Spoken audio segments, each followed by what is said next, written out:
Welcome board members, welcome administrators, teachers, students, and the public for joining us this evening on May 10th for our public Board of Ed meeting. How about we call the meeting to order? And I would ask all to stand for the Pledge of Allegiance.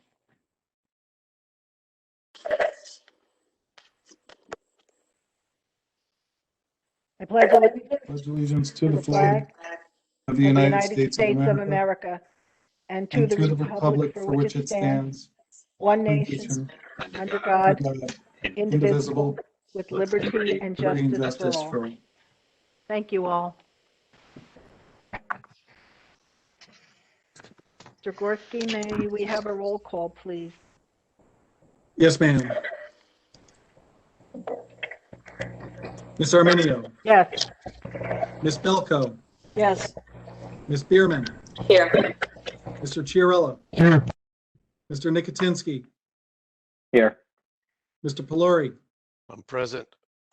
Mr. Rutsky. Here. Ms. Siegel. Here. Ms. Skirby. Here. Mr. Tefano. I don't see Mr. Tefano. He may not be joining us this evening. That is correct. He did announce he would not be able to make it. Okay. Madam Board President, you have a quorum present this evening. Okay. We'll begin. I'm sorry, Mr. Gorski. Go ahead. Read the statement. Go In right accordance with the provisions of the New Jersey Open Public Meetings Law, the Monroe Township Board of Education has caused notice of this meeting to be published in electronic notice provided by having the date, time, and place thereof posted May 7th, 2021 at all schools on the district website at https://www.monroe.k12.nj.us/ the Home News Tribune, the Cranberry Press, and filed with the clerk of the municipality. Instructions for making a public comment. To make a public comment, please use the raise hand feature. When you are called on to speak during public forum, your microphone status will be set to unmute. Please do not attempt to unmute yourself, as this may cause your microphone to stay muted. When called upon, you will be given the option to share your device's camera with the rest of the panelists and attendees during your speaking time. If you choose to do this, simply click the video camera icon. After you are unmuted, please state your name and address. Each statement made by a participant shall be limited to 4 minutes duration or less in accordance with Board Bylaw 0167. After you are finished speaking, you will be muted and your permission to share your camera will be disabled. Once finished speaking, please turn off the raise hand feature. Thank you. Thank you, Mr. Gorski. I'm going to ask, if you will, if it's not too much difficulty this evening, if you can reverse the roll call just to mix it up a little bit. Would that be okay?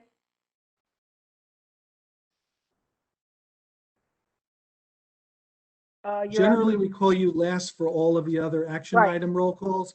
Right. But for the attendance one, we haven't done that so far. But, right, I know. If but you would like it random order from now on, is that what you're saying? Random or just reverse it every once in a while. Tonight, you could just reverse it, go, the opposite from. Okay, very good. Yeah. Okay. Let's see what's next. We have the approval of the minutes, please. So we only have 2 approvals for this evening, Mr. Gorski. The special Board of Education meeting, April 7th, 2021. That is correct. There are 2 meetings, special public board meeting, April 7th, 2021, and closed session, April 7th, 2021. Okay, let's start with the public board meeting for April 20. Yes, there it is. April 7th, 2021. Do I have a motion? Motion. Karen? Second. Chrissy Skirby? All in favor? Any opposed? Any recusals or corrections? Sorry. Okay, next time I'll have corrections before we vote. I think we're good, Mr. Gorski? Yes, ma'am. Okay, next one, closed session meeting, April 7th, 2021. May I have a motion, please? Just raise your hand, Ms. Belko and Ken Chiarella second. No, I didn't second. Oh, you didn't? I'm sorry. Karen Bierman. Okay, all in favor, before that, any corrections or changes to those meeting minutes? Anyone? Okay, seeing none, all in favor? Any opposed? Any recusals? I recuse myself. Mr. Chiarella is recusing on the closed session meeting, Mr. Gorski. So noted. Thank you. Okay, I believe that settles that Yes, ma'am. subject matter. Mr. Feldman, do we have our students in this evening? I just checked the participant list. I did not see them, but I will keep an eye out. They might have not realized it was a Monday, so I'm sorry if we didn't get that to them. All right, we'll move next. I believe there is a presentation, Educational Services Professional of the Year Award. Dr. Alvick? Thank you. Mr. Feldman, can I share my screen, please?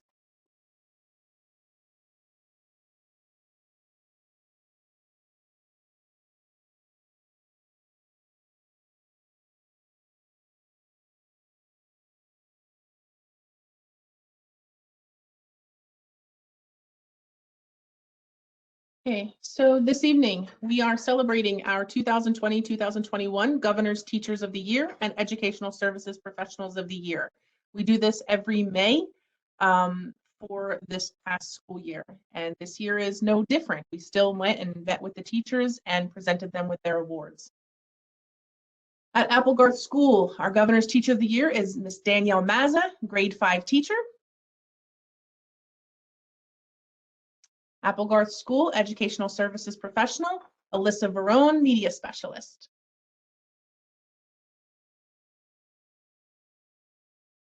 At Barclay Brooks School, our Teacher of the Year is Miss Kristen Miller, grade 2 teacher.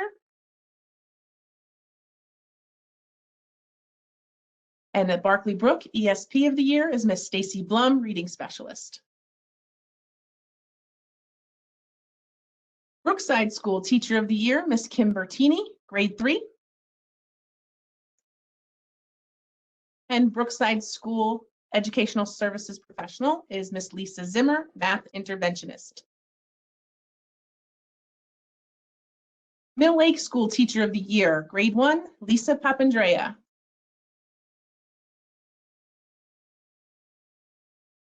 Mill Lake ESP of the Year, Miss Chris Cotta, Mill Lake School Nurse.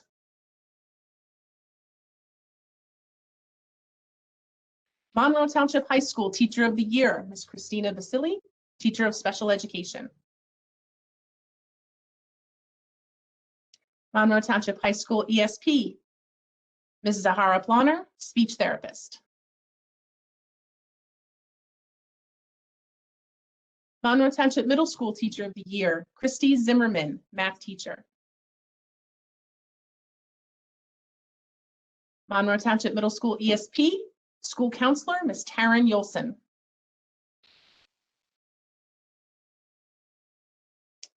Oak Tree School Teacher of the Year, Miss Linda Esso, grade 2. Oak Tree Educational Services Professional, Basic Skills Interventionist, Olga DeGrazia.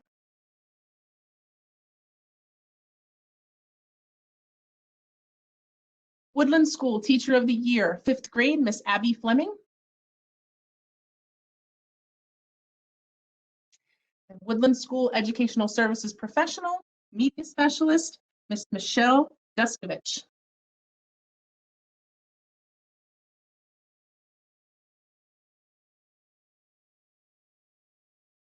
So I just want to say congratulations to all of our Teachers of the Year and our ESP of the Year. They will be receiving their county certificates and their plaques at their schools. Thank you. Congratulations to all. Do any of the board members want to just say a brief? Go ahead, Mr. Chiarella. Yeah, I thank you, Dr. Alvick, for this, but I want to thank our teachers. And every year, it's so nice to attend the dinner and to take part in the award ceremony. And for the last year and a half, I guess, or a year and a couple of months, we haven't been able to. And I don't know if it's a secret or not, but I really like to eat, so missing that kind of thing bothers me. But really, not being able to recognize the teachers and take part in that whole experience is a major letdown. But congratulations to everyone, and I'm glad that we're able to honor them here tonight. Thank you. Anyone else? Okay, go ahead, Mr. Polari. No, these teachers are actually many of their last names are, household names. So that just goes to show how much the students enjoy having them as teachers. We don't get to say enough number of times how much we thank them. They're the secret frontline workers for us in keeping our kids safe and teaching them every single day. Thank you very much. Anyone else? Okay, I think I can speak for everybody, and ditto to Mr. Polori and Mr. Chiarella, and I think I can speak for the board. Thank you, teachers, and congratulations. Okay, shall we move on? We have committee reports next. And I would ask our committee members to confine their remarks to the discussions that occurred in and during the committee meetings. One who would like to start? Ms. Belko. Please go ahead.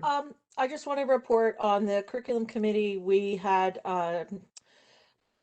two presentations. One was a social studies presentation by Ms. Danielle Drust, who gave us a great overview of the revisions and textbook changes that are being planned for the next school year. They did a lot of research and did a lot of information gathering about exactly what changes were going to be needed, and most of it was sparked from the community, and the community had some concerns about some levels and some ways that we were teaching certain parts of the ancient history, which is the 6th grade level. And so that was an excellent presentation, and I urge anyone who did not see it to please go to the website and find the curriculum committee minutes, because it was really a very good presentation and gave a good overall view of what the changes are that's going to be coming up.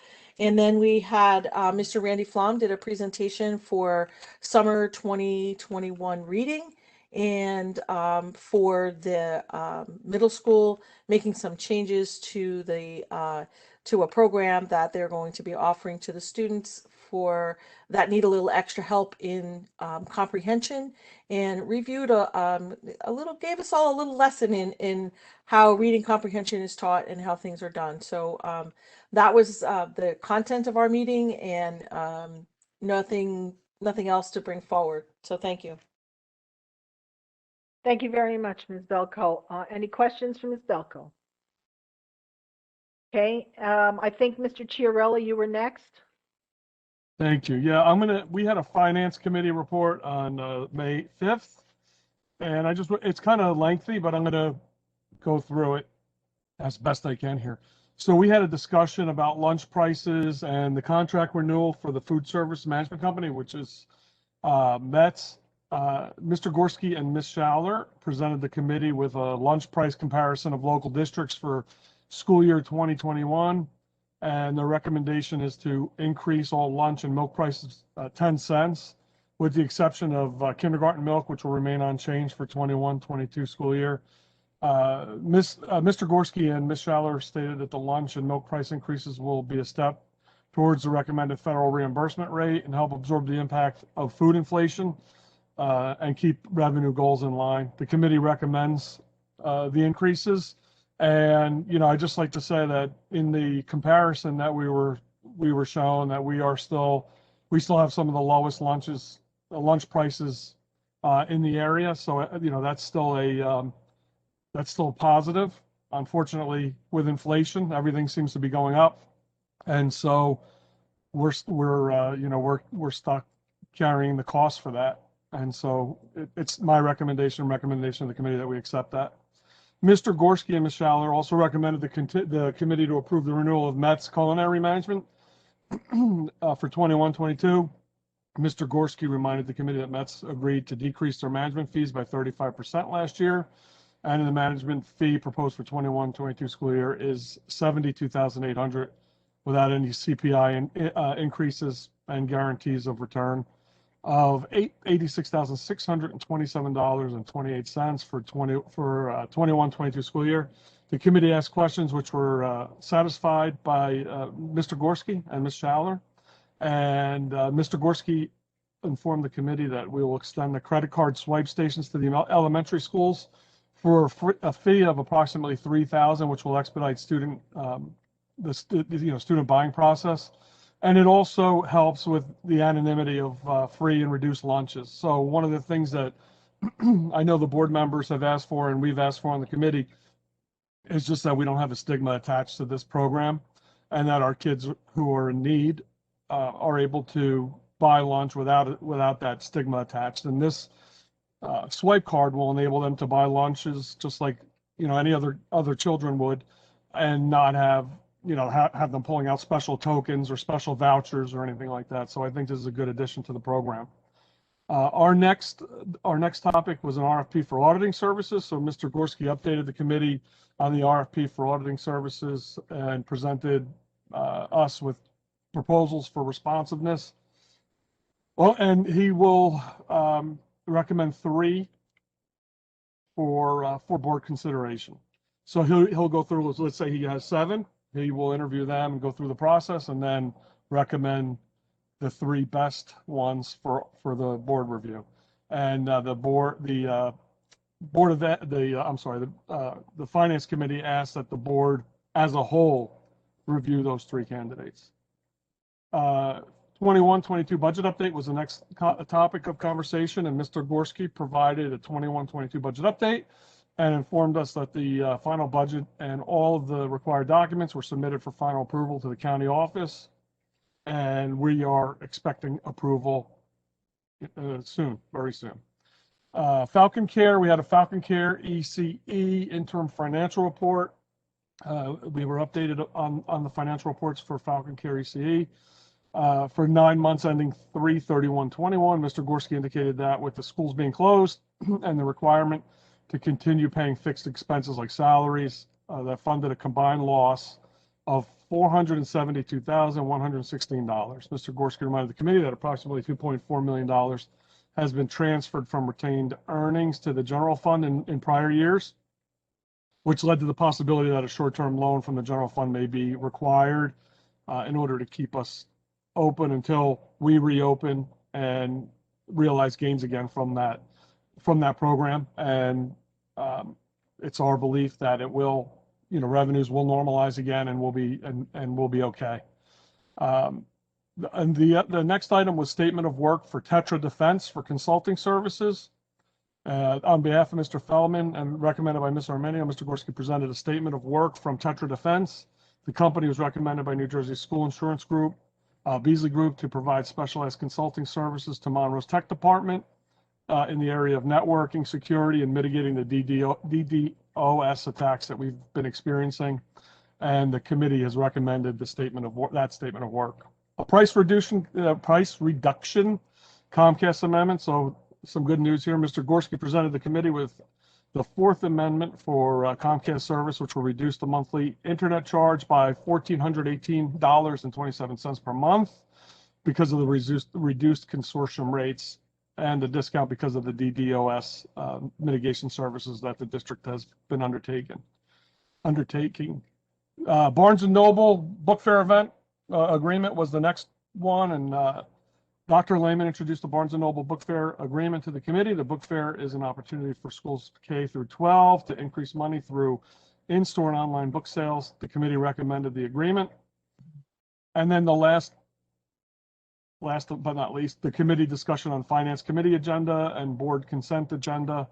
And we walked through that. Mr. Gorski walked us through that, explain why certain contracts for smaller amounts and don't always show up, for instance, in finance for our review, and he explained why, and we went through that. And I think that is that, unless Mr. Gorski, unless I left anything out, or any committee members, I think. No, I believe you have everything. Thanks. Thank you. Ms. Belko? I'm sorry, Ms. Bierman. One thing I just wanted to note on the Tetra contract, we had discussed in committee that we expected that money to be covered by insurance. I just wanted to confirm that since we didn't mention it here. Thank you. Ms. Armenio? Yes. I don't know. Okay. I don't know if you can hear me or not. I could do the buildings, grounds, and transportation update. Can I just ask Mr. Gorski one question? I don't think we with the RFP, do we have a date when that will be available for advertisement? Mr. Yes, Gorski? as a matter of fact, all of the RFP documents were updated today. Okay. I forgot the exact date because you have to give 30 days from the date it's advertised to the date that the bid opening or RFP proposals are. But I can tell you that it will be awarded at the July board meeting. So it will be the July committee meeting and the July board meeting based upon the time. I just don't remember the specific date of the ad. That's fine. Thank you. Madam President, a very quick question on the school lunches. I know I heard there's going to be stations set up for swiping credit cards, and I also heard $3,000 at the cost of $3,000. I just want to make sure that the parents don't have to pick up the transaction fees and things like that. It's just the cost of the lunch itself, right? We're not passing any additional cost down to our parents. Madam President? Yes, please. That is affirmative. The fees are absorbed by the lunch program. They're not passed on to the parents. And to the previous question, May 24th is the scheduled advertisement, and June 24th is the scheduled RFP submission deadline and bid opening. Okay. And June 24th, you say? Yes. So it'll be open for a month. Yes. Thank you. Anyone else? Hello, I'm sorry, Mr. Chiarella, it's your committee. I think we're good, right? Yes. All right, next one, please. Mr. Chiarella? I'll do BG&T. Yes. Mr. Tufano was not here tonight, so I will do that. Now, I went into the minutes for BG&T and minutes weren't there. So I just have some notes here. So the first thing that we discussed was SSP Architect's proposal. There seemed to be somewhat of a disconnect or a breakdown. The board, the BG&T members did not have any of the things that we were supposed to be talking about during the BG&T agenda. So, for instance, we didn't have the proposals. The administration happened to have those, but for whatever reason, they were never put and uploaded to the BG&T in board docs, so the board members didn't get to review those before the meeting, and so there was a major disconnect there where we had SSP explaining a timeline for the referendum, and we didn't have any plans, we didn't have any of the things, the documents for discussion. About a half an hour in, we discovered that they thought we had it, we didn't have it. So hopefully this will be on the next BG&T agenda for discussion. Time is of the essence. The board has put a couple motions forward, one for a timeline, the other one to get a plan created. And so hopefully at the next meeting, this will get done. Number two, we discussed the middle school partial roof replacement project. So there were 7 bids received. Correct me if I'm wrong, Mr. Gorski, but 2 asked to rescind their bids due to errors in their bids. And there's an item for approval on the agenda tonight. We discussed number 3. We discussed temperature scanners for the schools. Number 4, we discussed Oak Tree School baseball field electric upgrades. The committee discussed the need for electric to be run to the scoreboards at the Oak Tree Field. There was a discussion as to town to share costs as well, and seek community members who might be willing to donate services to help that along. And then the last thing that we discussed was the hypochlorous acid cleaning agent review. Facilities director, Mr. Tague, went through his review of the hypochlorous acid. Mr. Tague didn't state any concerns with the actual use of the cleaner, but he did recommend that the board not purchase the machines due to paperwork involved. From what he explained, we'd have to get approved by the EPA as a pesticide manufacturer. He didn't share any concern about the safety of using the product, but he was concerned about the work involved in getting approved by the EPA. And I think that's it. Thank you, Mr. Chiarella. Any questions? Mr. Poluri. Thank you. Obviously, this is near and dear to me, so I have a couple of questions. I just didn't quite understand the SSP architect. So from what I understand, you actually had a report from the architect that was not distributed to the board members. Is that's what I heard? Yes. Oh, that's interesting. Okay, so I'm not sure why that happened, given the importance of how we want to move things forward as soon as possible. So I'm assuming this proposal is the proposal for the limited design study that we asked them to do, very similar to the Claremont at the Applegate School, correct? Yeah, Mr. Well, Polari. No. Oh, go ahead. I'm sorry. Andy is fine, Ken. Wow. I Andy's fine. prefer Mr.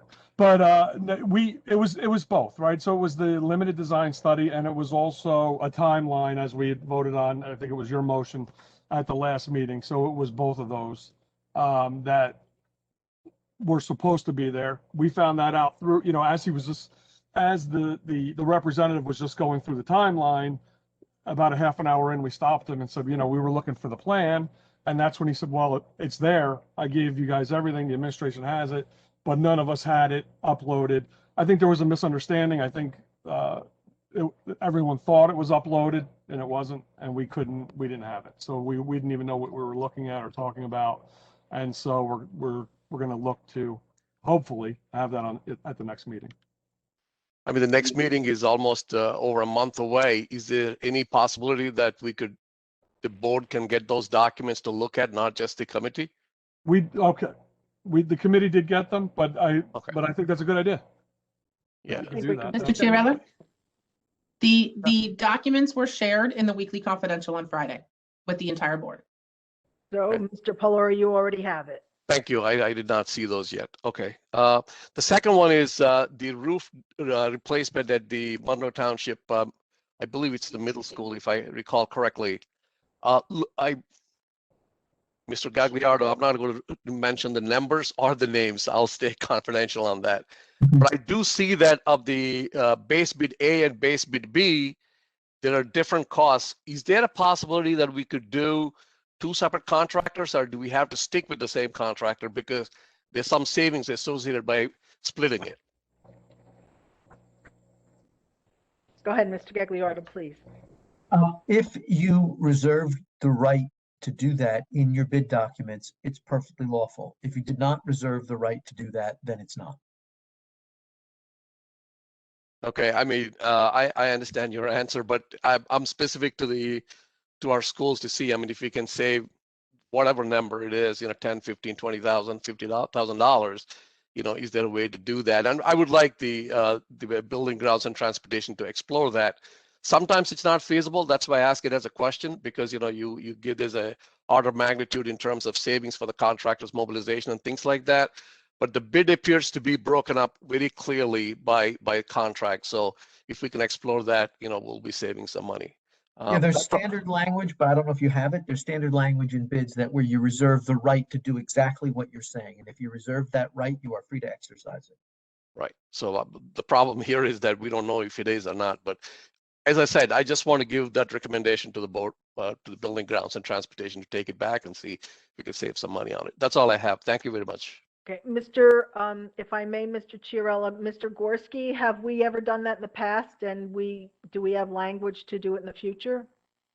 No, I believe the intent, I don't have the bid specs in front of me, but I believe the intent here was to award this to one bidder, one contractor. And the resolution tonight identifies that was the lowest responsive bid that was reviewed by the board attorneys. And it was about $100,000 less than what we had budgeted. Okay, but I mean, to Mr. Poluri's point, if there's any legal opportunity, of course, to save us some money, maybe we could at least consider that in the future. Yeah, Madam President, what prompted me to bring it up even as a point of reference is that when I looked at the bids, there are two low bids exactly the same to the cent, which is kind of amazing, but you have that. So that's why I was wondering, how would you differentiate or distinguish between the two? Okay, well, we'll talk about that in the next meeting, and thank you for that that advice. We'll take a look at that. That's under consideration. I'm sorry, Mr. Chiarella, are you finished? Yes, I'm finished. Thank you. Okay, next committee meeting. Mr. Nicotinsky, please. Okay, in personnel, we reviewed the non-renewals. There was an agenda item for reappointments for 21-22, but we didn't get the documentation till Friday, which you'll see it's numerous pages on the agenda.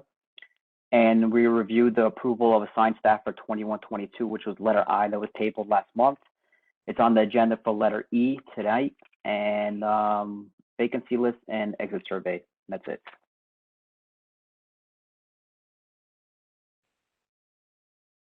Okay, any questions for Mr. Nicotinsky? Okay, shall we move on? Anyone else? Ms. Skirby, I believe you would be next. Yes, I have our policy committee update. We went through several policies that are on the agenda this evening. First one was policy 1648, Restart and Recovery Plan. The policy will be updated on an ongoing basis as things continue to change. The committee asked to have the most current status listed under the historical procedures so that it's easier for the parents in the community to understand where we are currently. Busing policy was reiterated. Any parent that waives their child's right for transportation can have it reinstated if their circumstances during the school year changes.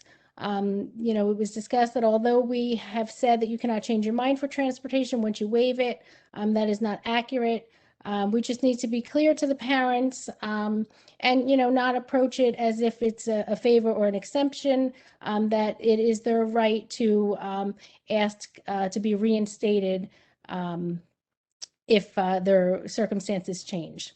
We just reiterated policy number 8310, public records. We reiterated that the policy states that the board designates the custodian of record. Currently, in the policy, it is the business administrator. In his absence, it is the assistant business administrator. Then there were several policies that are on that were just updates. They're mandated policies from Strauss Esme, and they're all on for first read this evening. That's policy updates. Does anybody have any questions with any of that? I do, Ms. Skirby. Sure. Did you, on the first one of the restart program, did you say the new information will be at the bottom or at the top? No, at the top. At the top. I think you have the most current status listed before the historical. Oh, before. Okay. I just want people to know that. If I said it wrong, I apologize. I did no, write sure. Yeah. So it's okay, before. and then we had our community engagement and communication committee. We discussed inviting our elected officials to one of our meetings. There were concerns brought up with the November election coming up that maybe we should wait till after the election so it doesn't become a political campaign event. It was discussed maybe to have it as a special meeting and to invite the mayor. We also discussed not to hold it on the same night as a board meeting. The committee agreed to discuss it with the full board, how to proceed forward with such a meeting. We also discussed a survey to see how the district is doing with communication and input from the community on how the district can make improvements. The township is planning to send out a similar or a survey as well on the master plan, and Ms. Arminio, who sits on the committee, was going to see when the town was sending theirs so not to overload the community receiving too many surveys. Then we had an update on our sponsorship programs. Mr. Moraldo and Mr. Dowling attended the meeting. Mr. Moraldo gave a very comprehensive presentation on the district sponsorship program. I urge all community members to go online and watch the community engagement communication meeting to see the presentation to understand just how far reaching this can be. It was an excellent presentation that was made. The next steps are to create a business plan and market the program. Mr. Moraldo and Mr. Dowling will be at upcoming meetings to present their updates as the process moves along. So again, I encourage everyone to watch that meeting. The presentation was very detailed, and I can't thank them enough for moving this forward for us. And that's my committee update. Thank you. Any questions from Ms. Skirby on either of her committee meetings? Like we're good. Is there anybody I've left out? Don't want to do that. My goodness, it looks like right after the public forum, Dr. Lehman, you're going to be quick tonight without any mistakes from me. Okay, so if we close all the committee reports, we can open the public forum. Okay, shall we have just a hand showing to open the public forum? All in favor? Anyone opposed? No one opposed? Okay. Mr. Feldman, can we have our public forum begin, please, sir? Absolutely, Madam Board President. We have Mr. Fabiano. Mr. Fabiano, please state your name and address. And members of the public, if you do want video, just let me know and I'll be glad to put you on. Hi, Brian Fabiano, 19 Patricia Place. Can you hear me? Yes. Hello, Mr. Fabiano. Hi. So just two quick points. The first one is, I don't know if other listeners are hearing the same thing, but I can't quite tell why there seems to be such a disconnect between the administration and the Board of Education. And I've been following this, these meetings and these agendas for a long time. And, it's just concerning to hear tonight, time after time, we didn't have the report, we didn't have this, we didn't have that. So, I implore you, all of you guys, to figure out a way to nicely, saying, kind of get your act together to, get on the same page so that we can, progress things, because it seems like there's a disconnect somewhere and it's a little bit concerning. And again, I'm on the outside looking in, but just a comment there. Second thing, as it relates to the G&T committee meeting, I did see some of that, that committee meeting, and I think, I think we all agree that it's long overdue that we need schools. We need, we need to build, and we need to get this thing back out to a referendum. And I thought the whole intent was to get a cost as soon as possible rather than get a whole, elongated plan and the surveys of different schools that we're not even looking at maybe. But, I think we need to figure out quickly when we're talking to these, engineers or whoever we're engaging with, what are the potential costs, looking like, for, again, if we're looking at another, the Claremont school, something like that, what it would cost before we go too far down the road, because we're wasting time here and we really need to, we need to get a referendum out, and we need something that's going to be palatable to this community. And to waste a lot of time engaging without kind of understanding up front what these costs would be, I think we're just wasting time. So, just two quick comments, but I do applaud you all for, the progress we've made thus far, but I think we got to tighten it up a bit and kick it into high gear, because we're struggling in some of these aspects. That's it. Thank you. Thank you, Mr. Fabiano. Madam Board President, we have Mr. Parab. Okay. Prakash Parab. Yeah, Welcome. can you hear me? Yes, we can. Thank you. Good evening, Madam President Arminio, and members of the Board of Education and Administration. I know that Dr. Alwich and others are on medical leave, so we pray for everyone's fast recovery. Okay. On the agenda that is there, so I want to make sure everyone have healthy, fast recovery. Second thing is, I really appreciate to hear from the curriculum committee. There were some, concerns what was included in social studies for the 6th grade. I thank the board president, Dr. Alwich, the administration, the teachers, and board members and curriculum committee for taking very transparent action. And this is, we thank a lot. Next one is, again, really disappointed that, we need the referendum as soon as possible. So I know it is, I don't know, I don't want to blame anything, blame here or blame there. My request is have a special meeting for half an hour or 40 minutes and get on moving, and so that it will be approved in the next BOE meeting. Don't kick the can here. I've seen for last several years we are kicking the can, and I don't want the can to be kicked. I know a lot of due diligence has been done, so I'm not blaming anyone. Let's move on that. And next one is hypochloric acid. You know, our township politics going on for several months.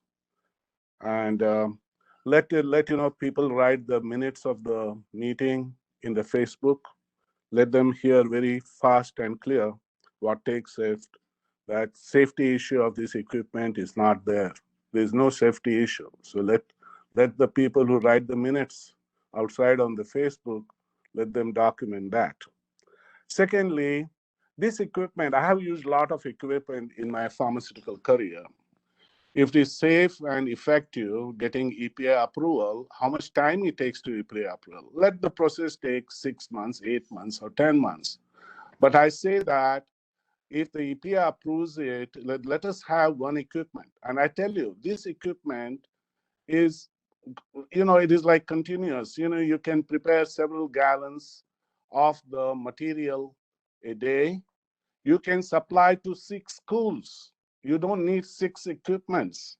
In my career in industry, I have seen that if there are 20 buildings far apart, we don't buy 20 equipments.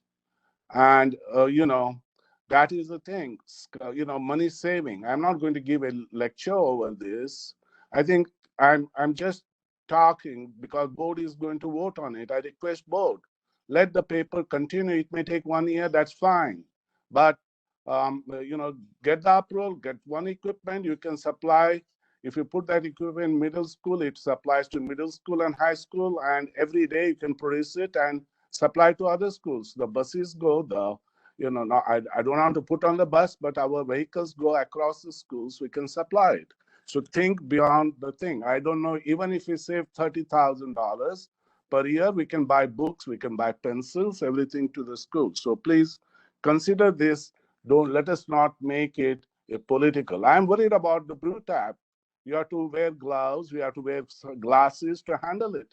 Hope now it doesn't fall in any child's hand, they just swallow it, okay? I have big concerns about that.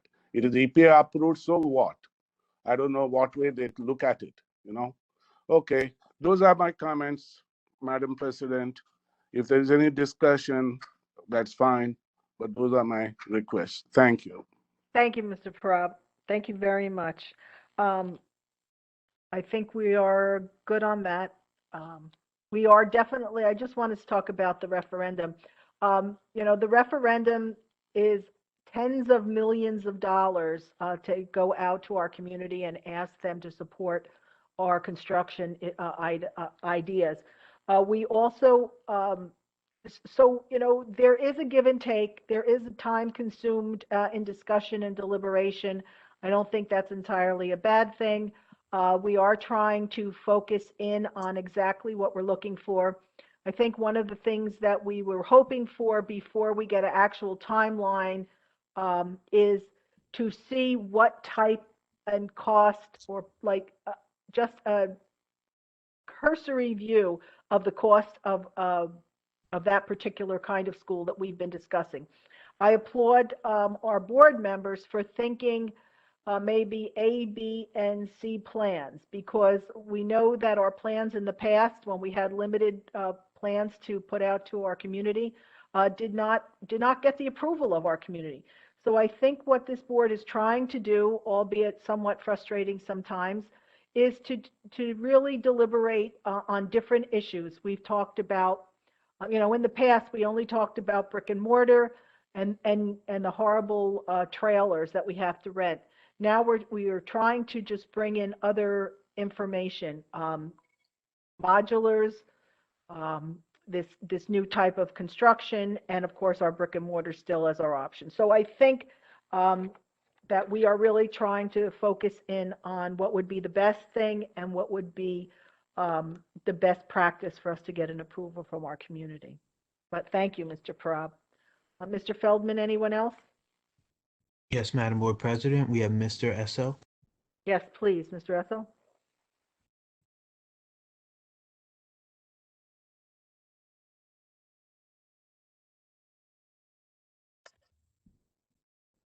Mr. Esso, don't hear you.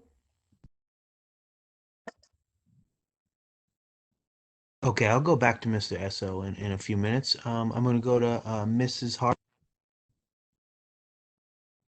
Hi. Hi, Go ahead. can you hear me? Yes, we can now. Thank you. Very good. Good afternoon. My name is Tracy Hart. I reside at 110 Avenue K East. I would like to talk about two of the committees that I participated in last week. One with the curriculum. It was informative to understand and evaluate the board's use of the community's concerns and having them incorporated into curriculum. And that was really good thing that we are proceeding for when we have those types of current concerns that they are being addressed. With regard to the building and grounds, it appears that there is definitely some issues that need to be worked out pertaining to preparation for meetings. There should be some type of deadline when documents should be uploaded and available to the board meetings. We talk about a lot of time and energy about costs. It is time deficient to have a board meeting schedule when people do not know what they're supposed to be doing and the documents are not reviewed. There's a process, preparation is needed. In addition to that, it appeared to be some limited understanding with regard to the procedure for moving information from the committee to actually getting an action item from the entire board. And reviewing from the minutes what happened at the previous meeting and what you're proposing to be voted upon at the next meeting. In addition to that, there have been, as far as I have been monitoring and attending a lot of meetings, at least two recommendations not to proceed forward with this proposed sanitation system. And the schools need to be open, they need to be sanitized, there needs to be a process in place. At this point, we are in May, not happening before the end of this school year, we're moving into another school year, September. Decisions need to be made, and if that's the recommendation, what are the alternatives and how we're going to proceed further with that. Furthermore, I have no idea, it just boggles my mind to think why in the world would this school district be interested in becoming a pesticide manufacturer? Thank you. Ms. Hart, thank you. I see that you may be our first time caller, and we want to welcome you and your ideas. I agree with you on the preparation issues and moving our deliberation into action. That's a great way to say it. In terms of the sanitation system, we do have currently a sanitation system that we are employing in our schools. So the schools are clean, and they have been, and they're continuing to be cleaned. And I think that might answer some of your comments. Okay, Mr. Feldman, anyone else? Madam Board President, we have Mr. Oleski. Okay, Mr. Oleski. Good evening. Can you hear me now? Yes, Mr. Oleski, hi. Oh, hi. Yes, my name is Michael Oleski. Address 50 Mayberry Avenue here in Monroe Township. And I've got a couple of things I just want to mention tonight. I'll take the easy one first. The hypochlorous acid study. I'll just want to let you folks know that I at this point I agree with Mr. Tague. I think he's given you the proper recommendation. As I kind of suspected, I guess, a number of months ago, there's a lot more to making hypochlorous acid and meets the eye, meeting these EPA and/or DEP type requirements that need to be satisfied. And I guess it was a number of months ago that I first saw or maybe heard somebody mention what the cost of the brew tabs were. And it really didn't sound like there was a lot of money on the table. And if that's the case, then this is something that maybe should be dropped sometime soon, like maybe today. But anyway, that's my opinion based on what I've read and what I've heard. Much more important though, I did read the attachments to the agenda for the last week BG&T meeting. The attachments were there. Now I did read them, I guess, after the meeting occurred, so I'm not sure when they were put there. But most important of all, the attachments were attachments from the engineering consultant, SSP. And I think it really would be a good thing for everyone on the BOE to read these documents over thoroughly. Because I know when I read them, it seemed as if SSP may have some notion that they, quote, have the job to work with and handle the entire scoping of our expansion plans, including maybe even managing the referendum process, which I think I might have pointed out once before, they did do for Edison Township, I think a year or two ago. But and the reason I'm concerned about it, because I thought I had heard that the Board of Education had authorized a couple of issues to be followed up by district administration. One, the timeline, and two, some understanding of what a new Apple Guard school would cost, similar to the one in Franklin Park. And I know this much: if you read those attachments, there's a lot more in them than answering those few questions. So yeah, I'm not sure exactly what more to say at this point, other than take a look at those documents.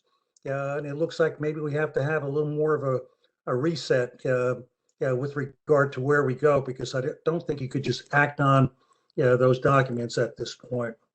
I wish I had a little better news or word for you, but those are my comments and my opinion. Thank you.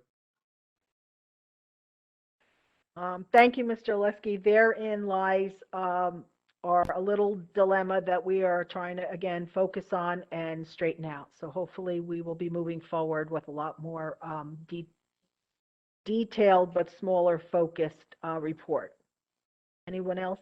Mr. Feldman? Yes, Madam Board President, we'll go back to Mr. Esso one more time. Thank you. Tim Esso, 2 Allison Court. Can you hear me? Yes, sir. Oh, terrific. Good evening, Madam President, Board.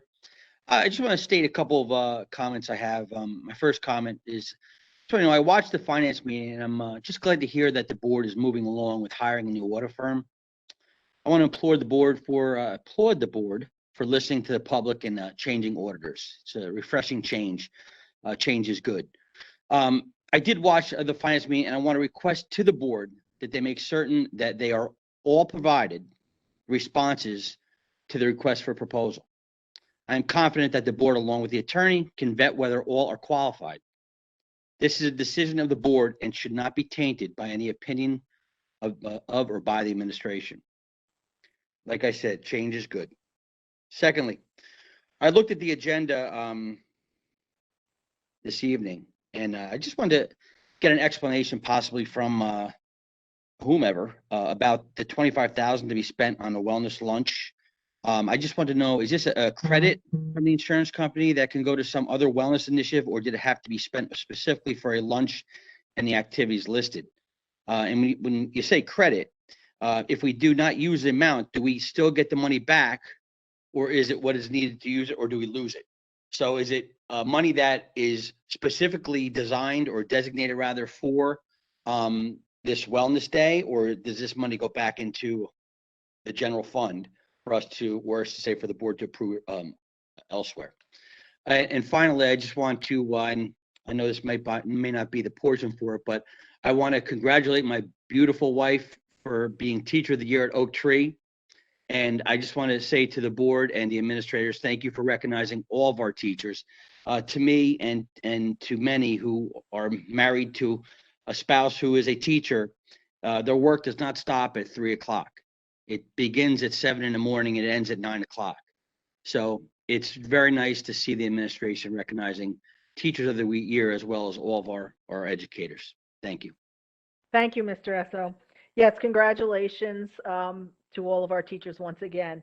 To the 25,000, good question. I did try to reach out and got some answers from Dr. Alvick and Mr. Gorski. So I would ask both of you to comment on that, because that is just, just throwing it out there. I didn't understand it. We got that sort of also, I think we got it in the morning, but I didn't see it until the afternoon. That I also had included it in the Friday Confidential, a brief description too. This is a $25,000 wellness allowance from Aetna specifically for wellness for staff. If we do not use it, we lose it. There are specific criteria of what we can and cannot use it on. It has to go specifically to our staff members. It can, and again, it has to also be offered to all. So one of the things that we're looking at is adding a lunch for our staff that will be delivered to them that week. We also had looked at several different organizations, companies that can come in and do some workshops for our staff on various topics that have to do with wellness, including nutrition, mindfulness, some activities like yoga and Pilates or chair yoga, and teachers can choose among these 10 options for the first hour, which would be for our high school, middle school, and Woodland staff. Our second hour would be for the other 5 elementary schools, and the rest of the staff, including our bus drivers, our professionals, district staff members that can choose one of those 2 times. Then the other piece of it will also be some raffles that teachers can earn by going to these workshops on that afternoon, or enter into the raffle for the afternoon. This is very specific to what we can use this money for, and no, this money will not go into the general fund. If we do not use it specifically for wellness activities for staff, then we lose it. I don't know, Mr. Gorski, if you wanted to add to that, because I know you have a little Doctor, that was well said. The only thing I want to add to that is we've been working with the MTEA for a number of years to try to get a wellness fair. This is the first step toward that, in the spirit of being financed by Aetna, an offer by Aetna that has to be either used or lost, like you said, to promote employee wellness and healthy habits, healthy lifestyle habits. And even the lunch that was designed here is a very healthful meal to show staff, what a healthy lunch looks like and give an example of it. So it's a wonderful program. I believe it will be well accepted by our staff, and hopefully will lead to a healthier organization. I'm just going to ask Mr. Gorski, since I didn't have all of the information that I needed, and I assumed that it was something else, because there was another $25,000 sort of credit from it's a different insurance. So you can correct my misunderstanding and just speak to that real quick, please. Sure. Just real quick, at a previous meeting, we talked about a COVID-19 related discount credit that was being offered by New Jersey School Board Insurance Group for workers' comp and auto liability insurance. This has nothing to do with that. Those credits will go to refund the expenditures for insurance specific to workers' comp and auto. This is completely separate. This is a freebie from Aetna to try to promote healthful habits amongst our staff. Thank you. That is great, and it's wonderful to have the details. I really appreciate the understanding, and I like I said, it was my misunderstanding, but thank you for letting us know. Anyone else, Mr. Feldman? We have one more on the list right now, Madam Board President. We have Ms. Aziz. Okay, thank you. Ms. Aziz, welcome. Thank you. Can I be on camera? Certainly may. Sure, give me 1 second, please.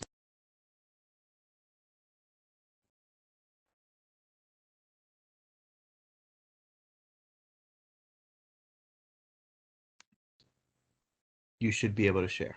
There you are. Yes, we see you. Hi.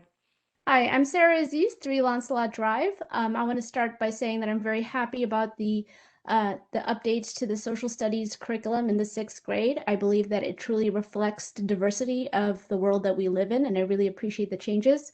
I would also like to thank our facilities director, Jerry Tague, for his wisdom in opposing the plan to purchase hypochlorous acid equipment. I also do not want our schools to have to register as pesticide manufacturers, which would be required if we purchase this equipment. Finally, I'm concerned about the timeline for a referendum. The architect said that the best case scenario would be a referendum in September of 2022.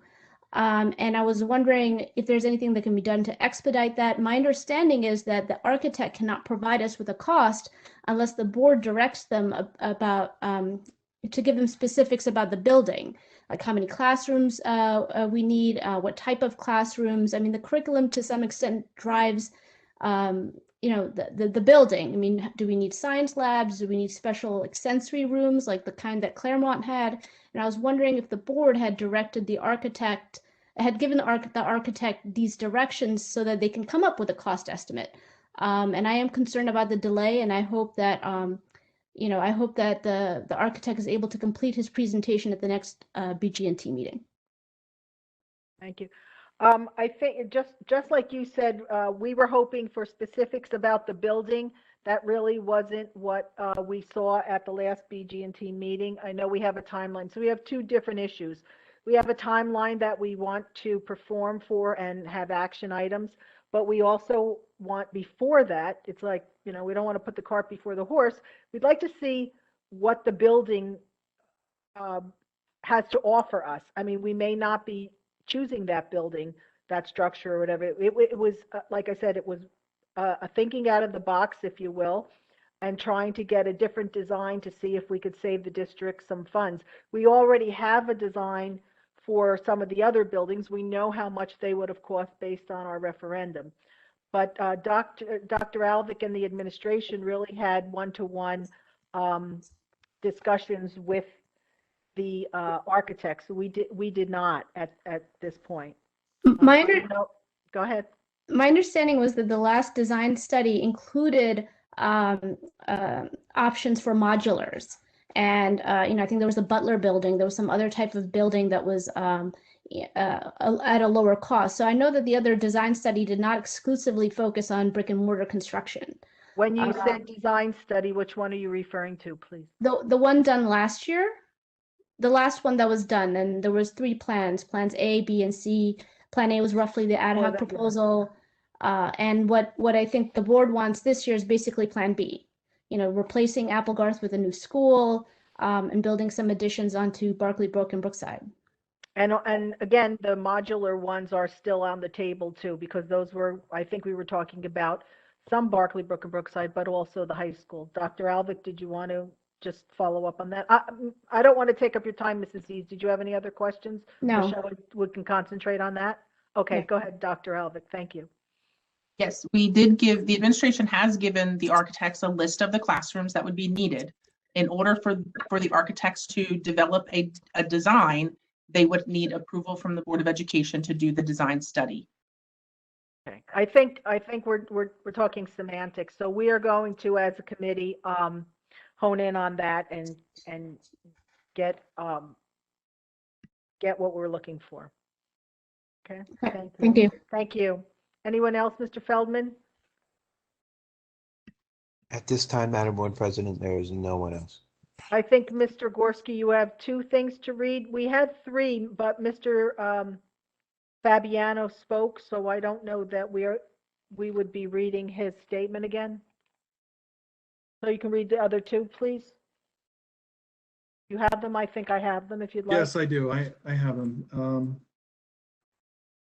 Okay, both of them have to do with the BGT committee issues. Right. So I believe you're Go right, right they ahead. would be here. That's So correct. excluding Mr. Fabiano, who spoke already, the number 2 is from Nea Desai, Nehadesai. And she sent in, her email address is nahani79@yahoo.com. Address is 3 Forest Park Terrace, Monroe Township, New Jersey, 08831. I would like to thank Facility Director Jerry Tague for opposing Peter Tufano's plan to purchase equipment to manufacture hypochlorous acid at our public schools. I also think this is an unwise plan because it would require our district to register with the EPA as a pesticide manufacturer and put our staff and students at risk.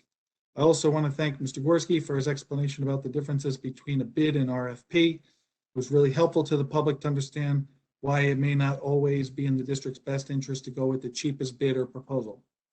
Finally, I would like to thank Mr. Gorski for putting the BCBA contract on the agenda last minute and putting the needs of our special education students first, even if it meant annoying some board members with a last minute change to the agenda. That concludes number 2. I'm just going to respond to that for a minute. I'd just like to correct, we don't want any misinformation going out. It wasn't specifically Mr. Tufano's plan. Mr. Tufano did bring some information to the committee, and this is what I think our charge is as a board. We are open to new ideas, and we would like to deliberate things. If by the recommendation of our administration it doesn't work, well, then we've at least attempted to have something brought before the board to benefit our students and our district. So it's not a plan that, we are a board of a full board, and we each have 1 vote. And when we bring things and ideas to the board, it's appreciated by all, and we should review and pay attention and consideration.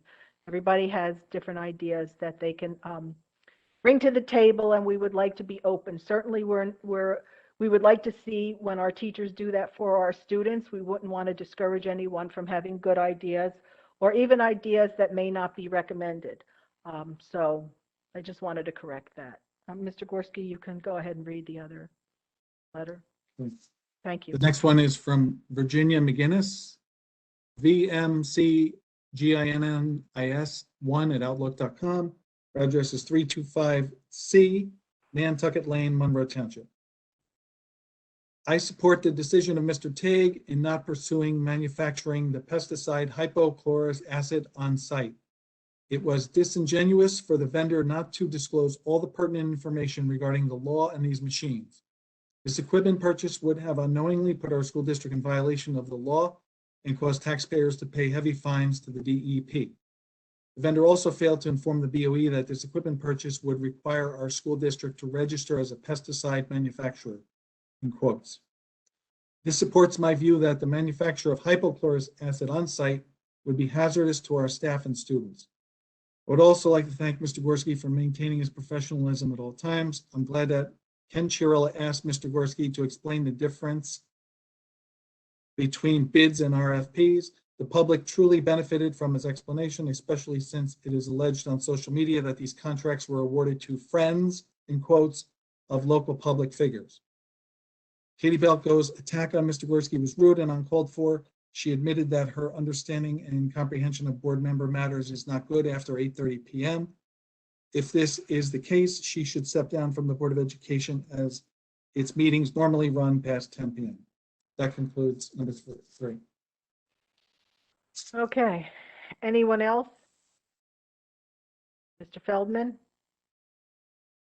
There's no one at the time, Madam Board President. I think we'll need a motion, showing of hands to close the public portion, please. All in favor? Anyone opposed? Okay, public portion is closed. We'll go on to the Assistant Superintendent report. Dr. Lehman, you're actually right in there online. Perfect. Thank you. Good evening. I just wanted to do a few updates for the public and for our board. Recently, so we have a peer leadership group of students, and they've worked together since the summer at the high school. A lot of virtual work this year, obviously. It was a challenging year to kind of roll out this program, and we're looking forward to it expanding. But in this first kind of inaugural year, one of the activities they recently did, and this was last week, is they went into and paired up with elementary classes, and we had 9 classes between Oak Tree, Barkley Brook, Applegarth, and Mill Lake. 2 to 3 peer leaders went into each class, and they guided students and read books about inclusivity, diversity, and celebrating differences. The teachers really enjoyed it. The students were raving about, the elementary students were raving about the experience with the older students participating. And it's a great opportunity to get some of our older students interacting with their younger students. So thank you to all of our peer leadership students at the high school for participating in this activity. So we're coming off of Teacher Appreciation Week. And one thing I reached out to the staff midweek last week and communicated is, last week was specifically identified in recognizing them, but we truly recognize them every day, every week of the year. And we just wanted to thank them, across the board.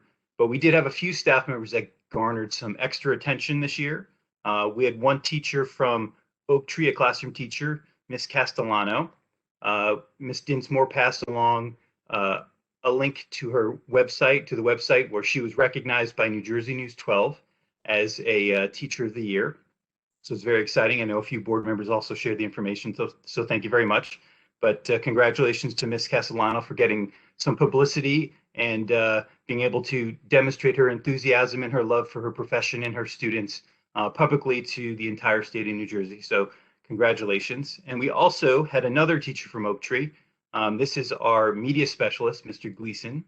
He was identified by Epic. Epic is one of the, one of the programs, one of the tools we use. It's a virtual online book suppository, I guess you could say, that students kind of go in and they can check out books, read books, hear books, interact with activities.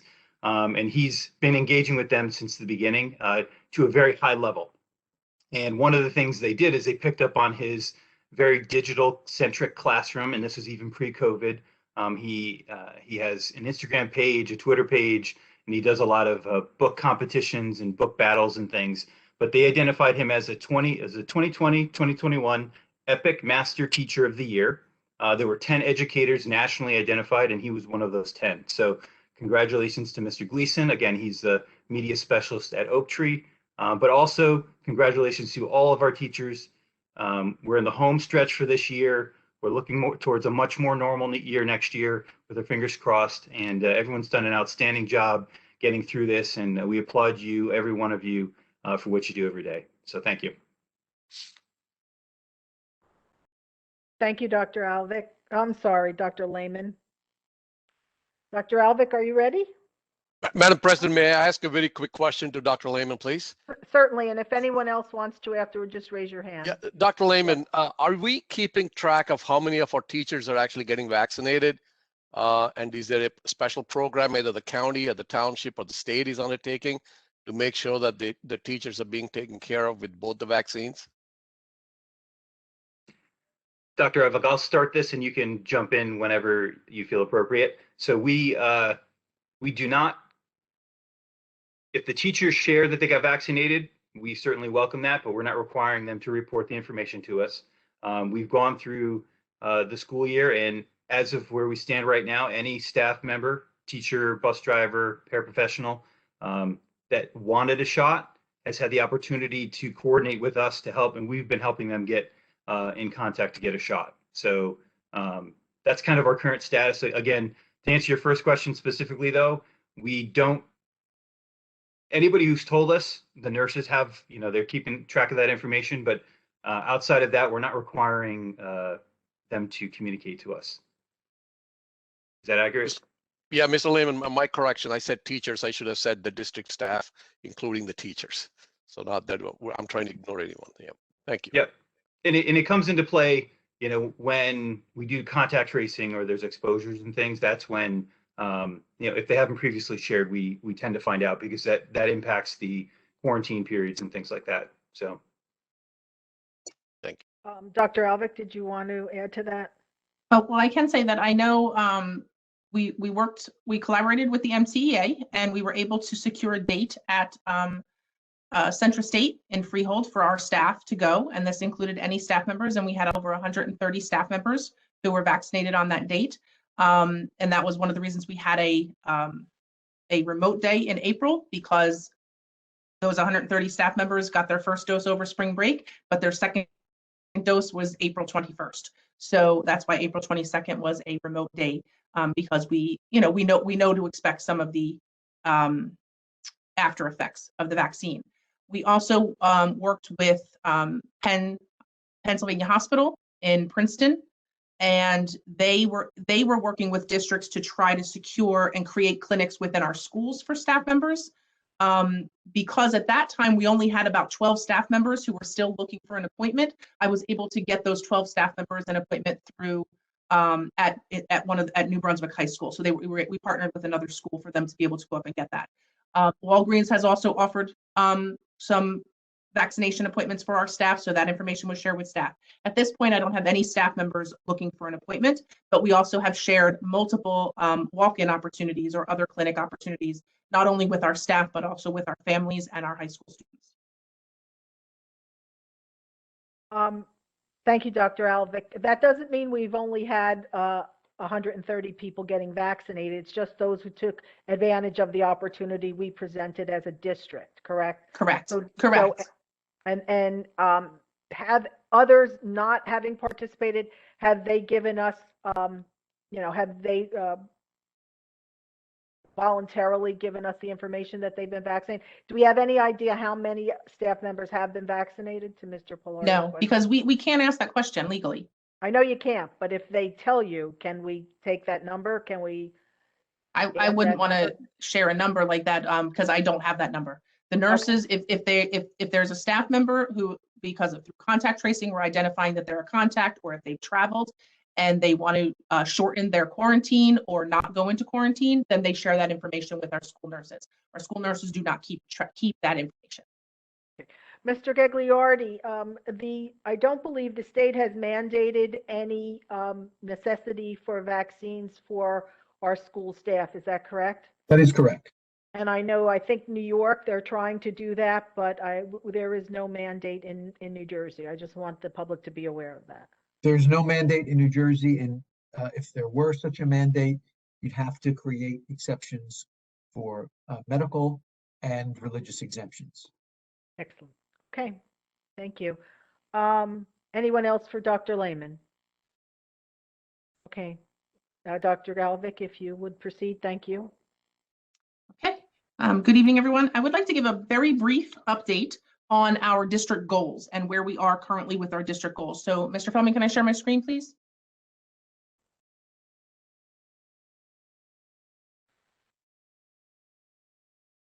Dr. Alvik, I did give you those rights. Thank you.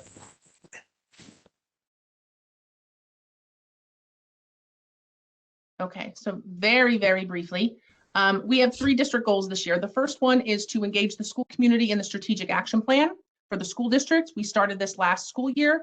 We did finally have our 3rd meeting, and the community came to the 3rd meeting and in April, and identified goals and objectives for each of the 4 focus areas. So administration is now currently working on specific action steps under each of those goals and objectives, and we will be presenting the final action plan to the Board of Education at the June board meeting. The second district goal was to develop the referendum project, and we've already had discussion about that this evening, but listed there under the second step of this goal are some of the activities that have happened during this school year toward that goal. And the third goal is the restart and recovery plan to revise and execute it as necessary, including all health and safety requirements, assessing all students and addressing learning needs, and incorporating social emotional practices to support students, staff, and families. This has been an ongoing work throughout the year. We've had many meetings with our school-based teams and 4 meetings with our district restart team. And we are currently in school. Buildings opened for hybrid students, for K-8 students on November 16th. The high school opened on December 7th. We combined our cohorts on April 19th, and we are currently planning for full day in-person opening for September. All updates to the plan have been communicated out to the community. We continually update our website with the information. Our nurses work tirelessly to make sure that they're updating all of the quarantine and isolation information as all of the guidance changes. So this is an ongoing process that we are still involved in and will continue to be involved in through the summer as we plan for the reopening for September. So that then takes me to the agenda this evening. We have two staff members on our agenda this evening who have notified the district of their intent to retire. So I would like to congratulate Mr. John B., maintenance mechanic for the past 10 years, and Mr. William McLaughlin, custodian at Applegarth for the past 10 years. And I wish them both long and healthy and happy retirements. We will be recognizing all of our district retirees at the June Board of Education meeting. Enrollment information is available on the agenda this evening. The enrollment is as of March 31st. As of today, we have 257 students attending the high school from Jamesburg. Our current COVID numbers, we have 77 staff members who have tested positive as of today. That's the same as what we had last month. So, or a couple weeks ago when we had the last meeting. So, and I guess kind of in response to Mr. Pelori's question about vaccinations, hopefully that's helping things there. And we have 270 students who have tested positive as of today. So that takes us to the personnel agenda items. So, Madam Board President, it's recommended that the board approve personnel items A through X. So moved. Second, Ms. Belko. Any questions for Dr. Alvick before we vote? Yep, Madam President, I just wanted to, I'm sorry, go ahead. Go ahead, Rupa. No, go ahead. Go ahead, Mr. Pelori. Rupa will be next. Very quick question. Looking at the personnel stuff, in terms of the compensations, without getting into any details, do we assess a fair compensation policy across all staff members based on their experience and years of experience and degrees? Or I'm seeing a lot of discrepancies in the salaries here of non-teaching staff. I'm not sure which ones you're talking about, but if they are a member of a union group, their salaries are based on their contract. Okay. Fair enough. That's all I have. Dr. Alvick, just quickly, when we see some, for the public's sake as well as mine, I always need a tutorial. When we see someone where it says 115,000% over near their salary, can you just explain what that means? Nothing specific, just in general. Yeah, in general, 115% is part of our MTEA teachers contract for our related services child study team members. This was negotiated, I was a building principal at the time, so it's been quite a while. And the reason that they get paid 115% is they are required to do an additional hour each day, either before or after school or split, and that is non-student contact time, so they have time to work on paperwork. And it's 10 days in the summer, so that's where the extra 15% comes in above their 100% contract. They work an additional hour above the teachers, and I'll just use the teachers as that example, plus 10 days in the summer. Okay. And the number translates from, let's say, a $50,000 income or salary? Yeah, depending on their salary, it would be 115% of their salary. Okay. Whatever the step is on guide. Okay. Okay. Any questions on that? Anyone? Oh, I'm sorry, Rupa. Go ahead. It's okay. Thank you, Mrs. Arminio. Dr. Alvick, I just had one question on your superintendent report for the retirees. Are we also going to be honoring the ones from our retirees from last year who we didn't get to honor last May? We did honor them last June. We did I think we did a PowerPoint presentation. So we do for the year, it's anyone who's retired since last July 1 through this June 30. Will be great. recognized. Thank you. You're welcome. Okay. So we have anyone else? We have a motion. Dr. Alvick, just go to the letters again, please. It's personnel items A through X. X. Do I have, we have it. Roll call, Mr. Gorski, please. Ms. Belko. Yes. Ms. Bierman, Yes. Mr. Chiarella, Yes. Mr. Nicotinsky, Yes on everything except for I abstain on Dawn Graziano.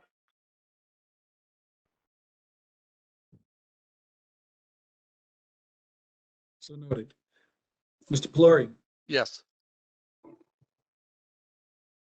Mr. Rutsky, Yes. Ms. Siegel, Yes. Ms. Skirby, Yes. Mr. Capano is absent. Ms. Arminio, Yes. Madam Board President, personnel items A through X has passed. Did you Okay. call Mr. Rutsky? Oh, okay, sorry, didn't hear. Mr. Gorski, if, the next roll call, could you reverse the call, please? Reverse the roll. Dr. Alvick. Okay, the next items, board action. It's recommended that the board approve board action items A through I. Motion. That was Mr. Chiarella. Next. Second. Anybody? Ms. Bierman? A through I. Ms. Arminio, who seconded the motion? Ms. Bierman? Okay. Roll call, please. Discussion. Oh, I'm sorry, Mr. Pelori, did you have a discussion? Yeah, very quickly, Dr. Alvick, if I look at the board action items A, B, C, and D, I can understand some of these, but looks like we're voting on something that's already been completed. So could you please give an explanation of, like, for example, field trips or for school year 2020 to 2021? I think that's Why a is typo. that on the agenda? Those, it's probably any field trips that you would have had the attachment within your paperwork. It's any field trips that would be before approved between now and before the next board meeting. So, anyone else? Dr. Alvick, so we're on board action 8. Okay, so that includes E, that I just like clarification. We talked about having the clarification, but before that, F, that the board approved the previously submitted agreement between NJPSAFEA.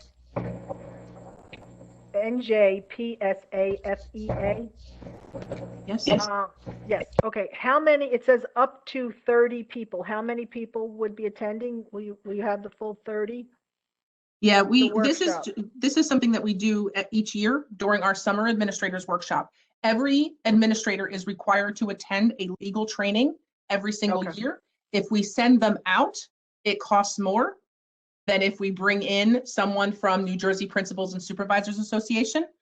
Usually it's Mr. Dave Nash comes in and does the workshop for our staff, and it's specific to our questions that arise during the school year. So yes, it would be, it's all of our administrative team. So you'll have everyone. Okay, good. Yes.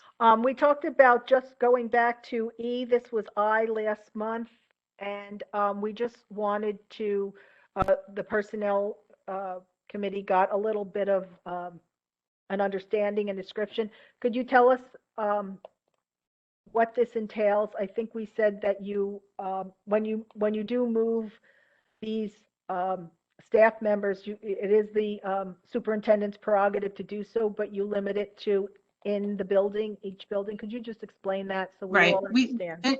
Any transfer or reassignment for the next school year is done by looking at our staff and moving staff if needed based on student enrollment. We've done this every single year. This is allowed by statute for me to do this.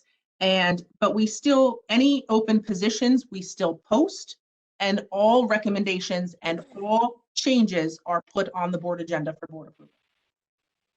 Okay. And you also mentioned that it was within a building that you make the changes, not outside of the Right. building. And even those are still put on the board agenda for board approval. Okay. So is everybody satisfied? Anybody have a question about that explanation? Mr. Rutsky? Not about that per se. Oh, okay. Happy Okay. that's back on the agenda for approval, but can I ask a different question? Certainly. Okay. So I wanted to just check letter G. Is that the wellness session workshops? Is that part of what's covered by the Aetna Yes. credit? Excellent. Yes. And thank you to the Acupuncture and Karma Yoga Institute, Innovative Wellness Center, and Nutrition Solutions for the generosity to the district. That's always appreciated, and obviously it all works together hand in hand. So nice to see that. Anyone else? I thought I saw hands. Yes, Ms. Skirby. Unmute. Yes, hi. On the field trip question that Mr. Pelori had, that is a trip coming up, right? Are we allowed to disclose what that trip is? No, we don't disclose that publicly because of our student safety. Oh. That's why it's an executive file. Okay, but it is, if Mr. Pelori wants to know, it is listed there, what it is. Yeah, all field trips are listed for the Board of Education to review, but we do not put that out there for student safety. Okay, what threw me, thank you very much for the clarification. What threw me off was that I felt as if we're approving for the entire year. I don't want to label this any more than we need to, but yeah, the sentences sounded like that. Thank you both. So we have a motion. Any other questions? We can have a roll call, please. Ms. Bierman. Mr. Gorski, I think you need to start from the bottom of the list.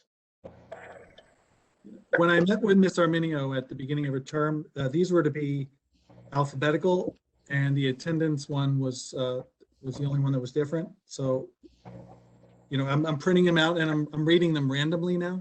Is there any particular way you want these read tonight, Ms. Arminio? Just do it random, Mr. Gorski. That's fine. Okay. Ms. Bierman. Yes. Mr. Chiarella. Yes. Mr. Rutsky. Yes. Mr. Tufano. He's absent. Ms. Skirby. Yes. Ms. Belko. Yes. Mr. Nicotinsky. Yes. Ms. Siegel. Yes. Mr. Pelori. Yes. Madam President. Yes, Board action items A through I has passed. thank you. I believe you are next, Mr. Gorski. That concludes my report. Thank you. Oh, I'm sorry, Dr. Alvick. Thank you very much for your report. You got to like move right in there. Just got to get in. We're moving this along, right? Thank you. Mr. Gorski, are you ready? Yes, ma'am. Madam Board President and members of the Monroe Township Board of Education, it is recommended that board action items A through Z be approved by consent roll call. So move. Mr. Chiarella, second. Mr. Pelori, and you also want to ask a question? Oh, wow. Okay, good. Anybody else would like to ask a question? Ms. Belko, please. I want to make a statement and then I want to ask a question. So again, there are over 12 items on this agenda report that were not even given to the board or the finance committee prior to Friday of this past week, which was only 3 days ago. And so I, again, object to the fact that we are looking at this stuff with minimal information and going through. And a lot of this stuff is contract renewals. And I would have liked to have had an opportunity to ask questions and have things done. We did talk about the Mets culinary piece, but I do have a question about the Phoenix advisors and the information for that. And there were so many here. I have to pull it. I'm trying to pull it up now so that I can actually see it. I was not understanding what it was the Phoenix advisors were doing, and this list is so long I can't find it. I'll have Mr. Gorski answer. However, they are our bond counsel. I don't know. Thank you. Yeah, but Mr. Gorski. Yeah, I know it's here, but Madam, please, yeah. Madam President, point of correction. Phoenix Advisors is not the bond counselor. Phoenix Advisors is the financial advisor. Oh, yeah. So here's my question, Mr. Gorski, before you start. So my question is that the first line of this says, whereas there's no fee charged by Phoenix Advisors, and then the next paragraph talks about all the different fees. So can you explain that so I understand it? The fees are disclosed in the resolution. Is there anything in particular that you have a question about? Well, it says in the second line of the resolution, whereas there is no fee charged by Phoenix Advisors for being designated as independent registered. And then we have a whole list of fees for, it says a setup fee of $200 and the $450 municipal advisor fee. I don't understand. Why are we calling those monies out if we're talking about no fees? I'm just want to understand it before I vote on it. Well, it's a little bit of a involved explanation if you Okay, I'm ready for liberty it. to explain Sure, it. sure. Phoenix Advisors is the financial advisor to the district. And there are requirements for disclosing the financial health of the organization by EMMA, and other regulatory requirements for public municipal bond issuers, which Monroe Board of Ed is. So the fee structure here is based on the requirements for disclosure if they are issuances that Phoenix has worked on as the financial advisor, or if you bring in a separate financial advisor for a particular series that they're not familiar with. So if they don't have familiarity with the series and they have to get a lot more information, the costs are greater. And this is, again, required for issuers of public bonds, and it's a securities issue that we have to comply with. So, Mr. Gorski and Katie, if you need to ask another question, that's fine. So they are involved in when we talk about our bond issuance, is that correct? They're not our bond counselors, but they're involved? Thus far, they have been involved in all the bond series, but there could be a bond sale this year that they are not chosen to be the financial advisors on, because each resolution for the bond sale would specify who the advisor is. Okay. So in that case, yes, it would be the lesser charge, unless if they are not the financial advisor on the issuance. Okay. But in the past, in the most recent refunds, were they involved in those bond issuance and series? Yes. Okay. That's my confusion. Ms. Belko, did you want to ask? I have one more question, if the board will allow. But the first one, going to number 1 under letter A, advancing opportunities. This is for assistive technology evaluations. Is this something that we do? Is this a yearly thing that we do that's on top of the Tetra that we have on the agenda tonight, as well as what Comcast has done for us?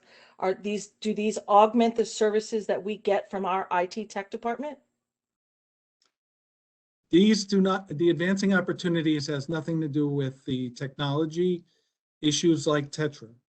This is more specialized special education services.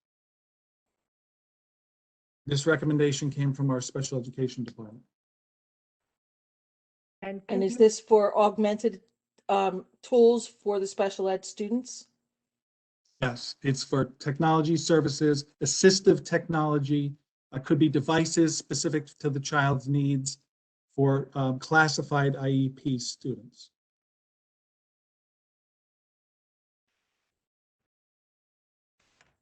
Thank you. You're welcome. Anyone else? Okay, I would imagine we can have a roll call now then. Gorski? Mr. Nicotinsky. Yes. Yes. Ms. Siegel. Yes. Ms. Belko. Yes. Mr. Tufano is absent. Ms. Skirby. Yes, except for item 3, I will recuse, and I would also like to say that I will reimburse the district for the fee. Beg your pardon, the audio broke up. What item did you recuse on? Item P. P as in Paul. Thank you. Mr. Rutsky. Yes. Bierman, We don't hear you, Ms. Bierman. Still can't hear you. Ms. Bierman, Shake your hand or raise your, yeah, okay, yes.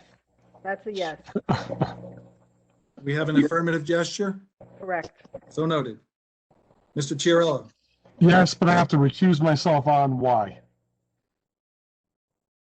so noted. Mr. Pelori, Yes. and Madam President. Yes, Madam President, board action items A through Z has passed. Thank you. That concludes my report. okay.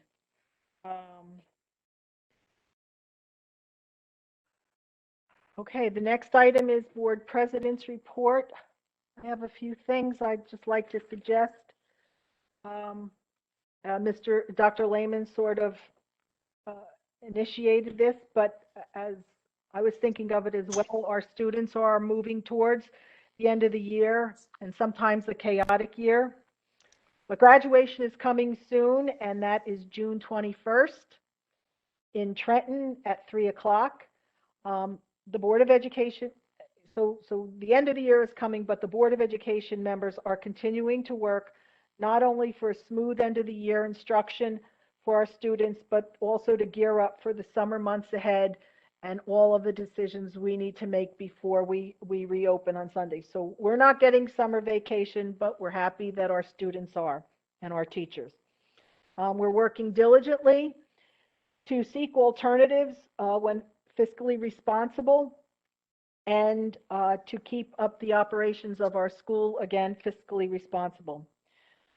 We are a committee, as I mentioned before, as a whole board, and we're seeking a referendum that the community will approve. And we all have the same interest in that regard. We are just trying to, again, focus on things that we really can get done. So congratulations to our Teachers of the Year, and we wish a wholesome retirement to our retiring teachers and staff. And welcome to the new staff members and new students coming into the district. I'll probably reiterate that again in June, but for now, I wanted to make sure we recognized those who are leaving, those who are staying, and to welcome those who are coming. So I appreciate it, and again, for the foresight that each member brings to the table with new ideas, new suggestions that we wholly consider. Some make it, some don't. I appreciate the thought process. So thank you very much. That concludes my report. Do we have now next new business? And the new business I would like to be confined to district affairs.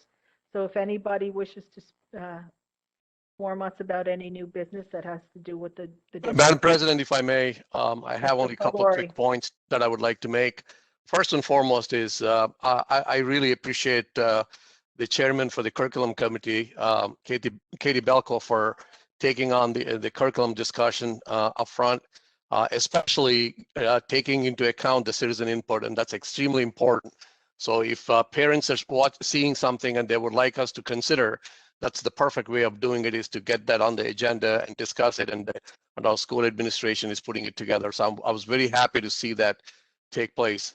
The second item is the township is continuing to do its cleanup, and through a nonprofit organization, we'll be providing 5 service hours for the kids. And I know that kids are beginning to apply to colleges and things like that, so they may need it. So that's a public service announcement. I just want to talk about the disinfection thing. I really appreciate Mr. Tofano's efforts. I know that he brought it, like he does on some of the other things as well, with the best interest. But I think after 6 months of discussing it back and forth and seeing where it is, and I just don't want people to get the wrong idea. We want Monroe to be first in every single thing, which is getting into good colleges and getting ranked up there and things like that. But one thing that I would be nervous about Monroe being first is trying something new that could potentially impact our kids. So I think, we reached a point where, maybe we should drop this and just focus on the most important thing, which is, how do we move forward with the referendum? with some sort of sense of urgency. So that's all I have, Madam President. Thank you. Anybody else with new business? What else? Okay. Seeing none, we will open again. Let's see. I think we have a public forum on the agenda. Yes. Mr. Feldman, do we have anyone in line to speak in our public forum? And this is on any topic that has to do with the school system, if you please. Yes, we do, Madam Board President. We have Mr. Parab. Okay. Dr. Parab? Madam President, thank you. 33 Prakash Parab, 33 Dana Drive. I have, first of all, congratulations to the teachers. I forgot to say that. Congratulations to our teachers, and we rely on you. All the best. Thank you. The COVID numbers are dropping. Is a good news. But only 36% of New Jersey is vaccinated.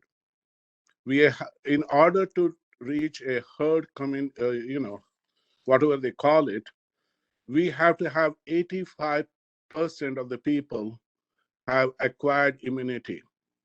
Those who had COVID plus those are vaccinated. So as I request, we have to be transparent. We want to know percent of staff and administration has been vaccinated in our school district. I know some information cannot be given, but we have to go beyond that. And we want to know as a public, percentage of staff and teachers who have been vaccinated. For example, long-term care facilities, 86% of the residents are vaccinated, at least received first dose, but 50% of the staff is vaccinated for first dose, and rest are refusing. So we request everyone maximum get vaccinated, because otherwise we don't want to see third or fourth surge, okay? The fourth thing, politics of HOCL. I don't think Mr. Tay classified HOCL or sodium chloride, which is used as a starting material to make this HOCL, as a pesticide. Pesticides are those substances used to destroy insects or other organisms to cultivate plants and animals. HOCl is used in drinking water and for wounds and for eye care. So again, people who are calling in, we are going to be a pesticide manufacturer, is not true. Those who are writing minutes, please take that statement. It is not pesticide. We are not pesticide manufacturers, okay? And last thing is the Ivy school. I have heard that our students are getting admitted in good schools, and this year's batch of high schools they're getting a lot of admissions in good schools. It is not, some of the students may not accept Ivy schools because of the cost, 80,000 or 85,000 per year. But at least if our students get acceptance letters also, we have to admire that. Most of the parents cannot have a money to pay 55 to 60,000 per year. We have good universities in our New Jersey too. So I think we want to know how many students have got into the universities. I have heard that our students get accepted in accelerated doctors program, MD program. They get a lot of sports scholarships, academic scholarships. And, we have to think of positively what's going on year-wise. And we have to announce that our improvements, okay? So those are my comments, Madam President. Thank you, Dr. Parab. Mr. Feldman, anyone else? Yes, Madam Board President, we have Mr. Esso. Can you all hear me? Yes, sir. Tim Esso, 2 Allison Court. Madam President, I want to recognize Dr. Alvick, Dr. Higgins, as well as our new athletic director, Sean Dowling. It's so refreshing to see how many athletes that Mr. Dowling has recognized in just a short period of time and their continuance onto the collegiate level, regardless of which division, whether it be Division 1, 2, and 3. It was just so nice to see on social media how many of our Monroe student athletes are continuing not only their education, but their pursuit for the sport they love. I have to say, he's been a refreshing, very refreshing athletic director here. I mean, when I met with you three back in January, talking about the political and parental interference of the past with Mr. Goodall and some of our political figures and parents for that matter, it's just so refreshing to see that he has taken that out of the whole equation. And you see that a lot of our sporting events are thriving because of it. So I just want to recognize Sean Dowling for his efforts. Thank you. Thank you, Mr. Essa. Anyone else? Mr. Madam Board Suppleman? President, we have Mr. Fabiano. Okay. Yeah, so Madam President, my comment to you is you need to decide what forum you're going to read your email questions in, because the public is not a mind reader, and we're not mind readers. And when we send in these questions, we may think we're traveling, we might not be able to call in, but then if we become available, we don't know when you're going to read it or when you're not. So I suggest that you decide you're going to take your email questions either forum 1 or forum 2, so that if we do decide to call in, we don't get our questions swept to the side, because I do feel like that's what you did with my email question, even though I called in. And if you looked at the timer, I didn't get anywhere near 4 minutes, so my question still could have been read. With that said, I am in transit, so I will ask you to have Mr. Gorski read my question, and I do expect some answers from this board as it relates to my question. Thank you. Mr. Fabiano, since you're in transit, you can't see that I am holding up that paper, and I had decided that it would be appropriate for us to read it. So, Mr. Gorski, do you have a copy of that letter? I do.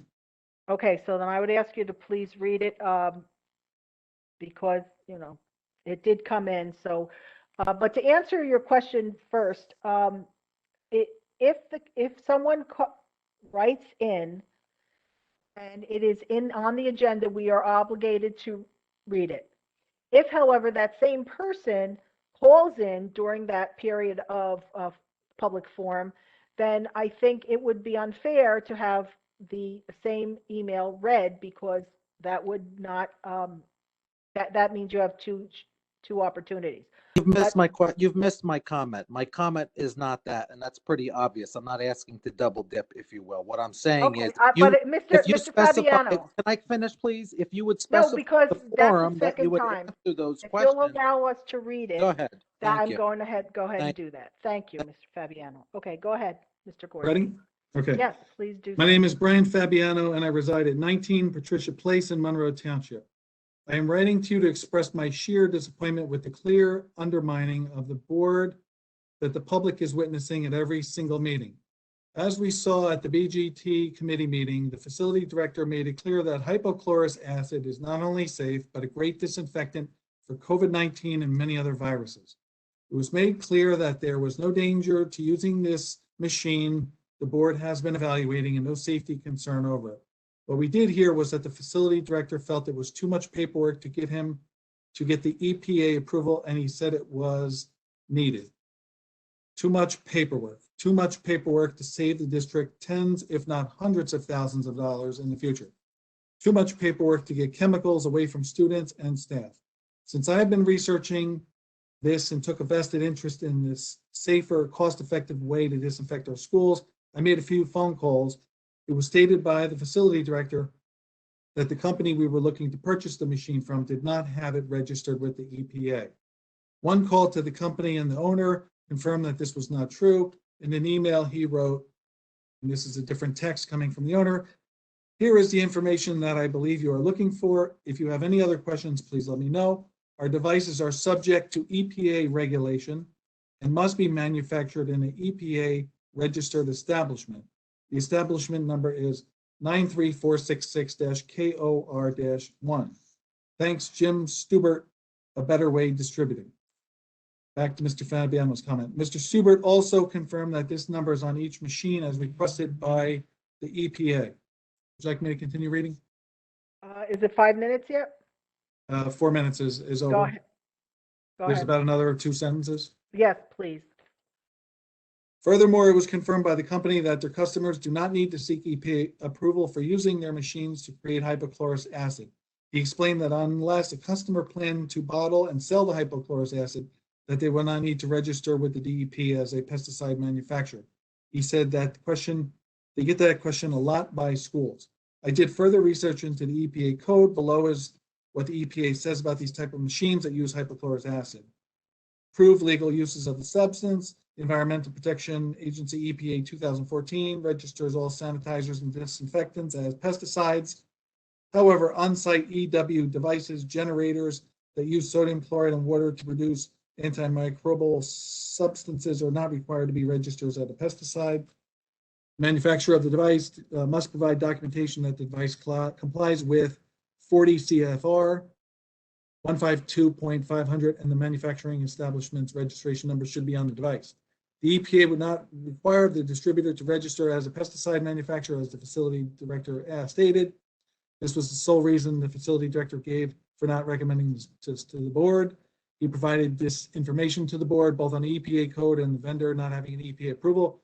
It is clear there is a calculated effort by this administration to undermine everything this board is trying to accomplish for the good of the community. I hope the board and the BGT committee will address this. Sincerely, Brian Fabiano. Thank you, Mr. Fabiano.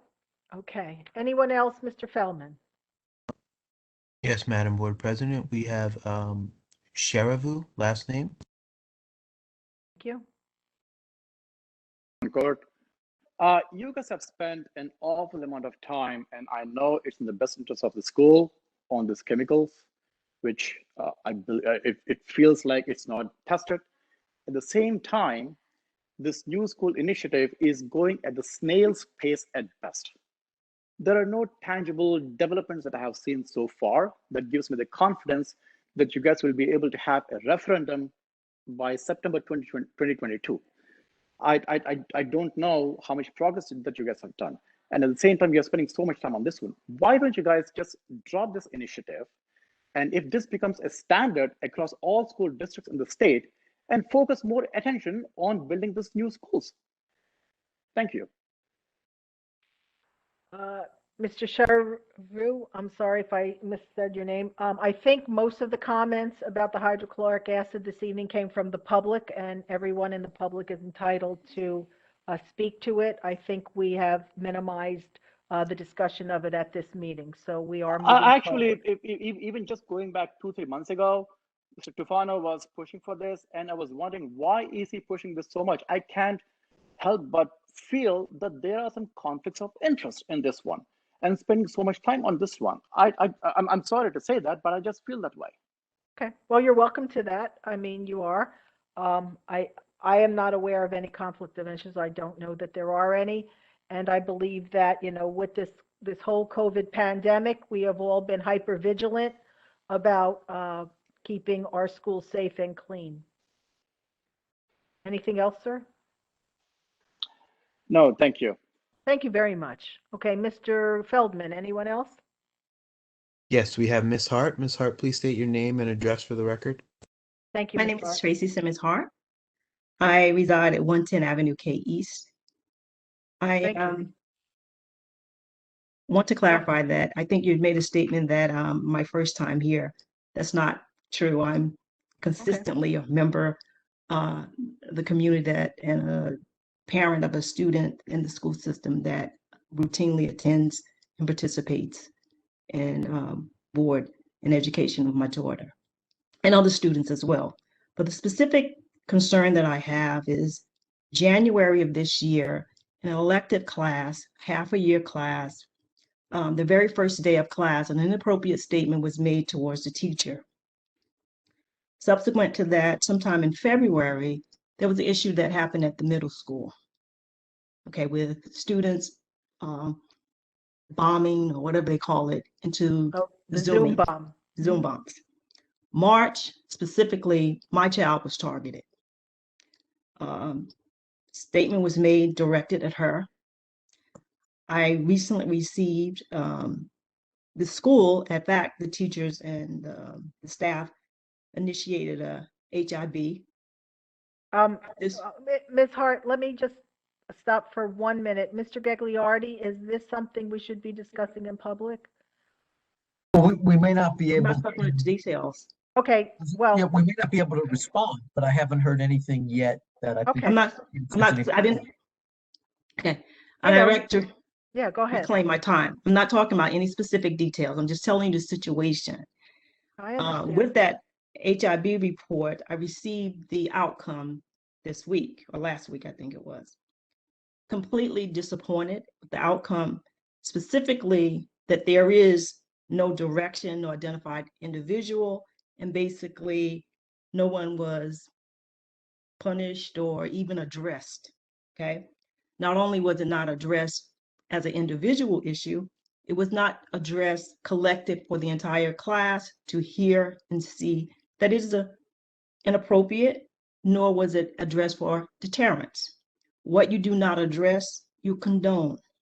And my point of identifying what happened from January to March, I'm just talking about issues that I'm aware of. So something should have been in place, and these issues should have been directed and resolved before it got to March. And I'm very concerned that the caliber of technology that exists, that this individual was not identified.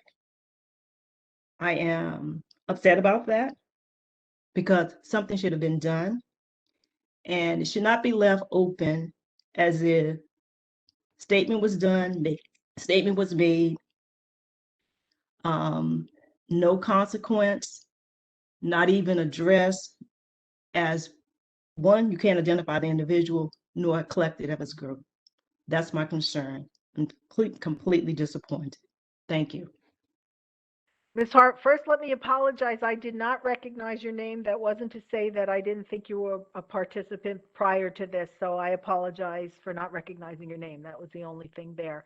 Dr. Alvick, do you want to talk to this ongoing Zoom stuff that we're plagued with, actually? I'm not going to discuss it yet because the Board of Education is going to hear a report this evening, and then it will be communicated out that this has to do with the Zoom bombing at the middle school, and then it will be reported out to the community.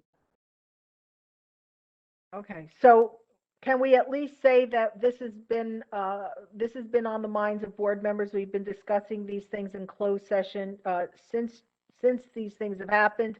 We're very concerned about this. Each and every board member has made a comment about when is this going to end.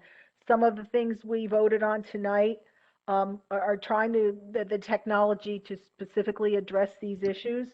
And I think that's all I'm able to say about this. It is not going unheard.